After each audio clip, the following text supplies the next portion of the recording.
వాళ్ళు ఎవరైతే ఉన్నారో వాళ్ళకి అక్కడితో ఆటంకాలు ఏర్పడము, నిందాపనిందలు పడ్డము, జాయింట్ తగాదాలు, జాయింట్ వ్యాపారం పనికి రాదు అని ఎప్పుడో చెప్పారు. సింహరాశిలో ఉన్నటువంటి వాళ్ళకి జాయింట్ వ్యాపారం, జాయింట్ వ్యాపారం అంటే జాయింట్ తగాదాలు. వీళ్ళు చాలా సున్నితమైనటువంటి స్వభావం గలవాళ్ళు. ఈ సున్నితమైన స్వభావం గల వాళ్ళకి అటువంటి మూర్ఖత్వంతో ఉన్నటువంటి వ్యక్తులతో వ్యవహారం ఉందంటే, గొడవలు వ్యవహారం ఉందంటే ఎంత బాధ అనిపిస్తుంది. జాయింట్ వ్యవహారం పనిచేయదు.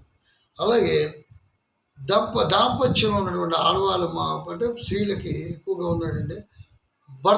తన భర్తతో కొన్ని ఇబ్బందులు పడ్డం, బిడ్డలతో ఇబ్బందులు పడ్డం. అలాగే మగవాళ్ళు ఉన్నారనుకోండి, స్త్రీ మూలకమైనటువంటి ఇబ్బందులు, పిల్లల మూలకంగా ఇబ్బందులు.